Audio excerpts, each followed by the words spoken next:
বর্তমান মাঠে বিএনপির সাথে প্রতিযোগিতা করার মতন কোনো দল নাই। মনে হচ্ছে বিএনপি হেসে হেলে আবার সরকার গঠন করবে।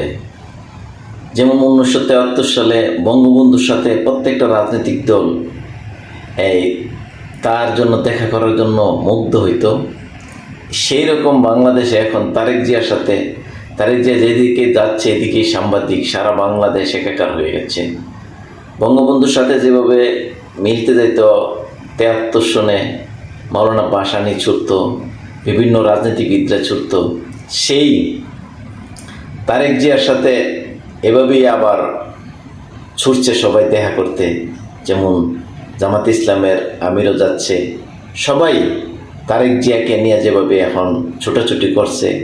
বাংলাদেশে এখন মনে হচ্ছে যে তারেক জিয়া দেশে আসা মানে বাংলাদেশে এক নতুন অধ্যায় উন্মোচিত হয়ে গেছে। যেখানে যাবেন সেখানেই প্রত্যেকটা মিডিয়া তারেক জিয়াকে কভার করছে এবং অন্য রাজনৈতিক দল যারা আছেন তাদের গাত্রদাহ হচ্ছে। বিগত 17 মাস ধরে তারা চিন্তা করছে তারা আসনে সংগঠিত হবে, তাদের গাত্রদাহ হচ্ছে যে সারা মিডিয়া শুধু তারেক জিয়াকেই কভার করতেছে। তো এখানে এই পরিপ্রেক্ষিতে বিএনপি বিরোধী শিবির যারা আছে তারা এত প্রবকাণ্ডর মেশিন লামাইছে সোশ্যাল মিডিয়াতে, প্রত্যেক দিনে আসতেছে ইনশাআল্লাহ জামাত ইসলাম 100%, ইনশাআল্লাহ জামাত ইসলাম সরকার গঠন করে রাখছে, ইনশাআল্লাহ শফিকুর রহমান সরকার গঠন করে ফেলছে, এই প্রধানমন্ত্রী হচ্ছে। তারা এখনই প্রবকাণ্ডর মেশিন শুরু করছে। বিএনপি প্রশাসন আয় করছে, কারচুপি হইতেছে, শেখ হাসিনার মতন হয়ে যাব। কারণ তারা তারেক জিয়া দেশে আসা, বেগম খালেদা জিয়ার মৃত্যু, দেশের মধ্যে পুরা রাজনীতিক পরিবর্তন হয়ে গেছে। এই জিনিসটা বিরোধী শক্তিরা মানতেছে না। তারা মানতেছে যে প্রশাসন তারেক জিয়ার পক্ষে গেছে গায়ে, ইউনূস সরকার ক্ষমতায় প্রশাসন তারেক জিয়ার পক্ষে গেছে গায়ে। এই ভাওতাবাজি আর এইভাবে প্রবকাণ্ড তারাই লগা। আগে ছিল আওয়ামী লীগ প্রবকাণ্ডর মেশিন, এখন জামাত ইসলাম প্রবকাণ্ডর মেশিন হয়ে গেছে।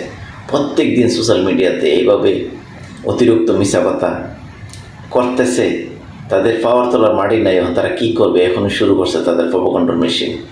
বা এই প্রবকাণ্ডর মেশিন হলো বিএনপি যে অভিযোগটা করছে, জামাত ইসলামের যতগুলো প্রতিষ্ঠান আছে এই প্রতিষ্ঠানের কর্মকর্তা কর্মচারীদেরকে যদি নির্বাচনের কাজে দেওয়া হয় সরাসরি তারা জামাতের পক্ষে কাজ করবে।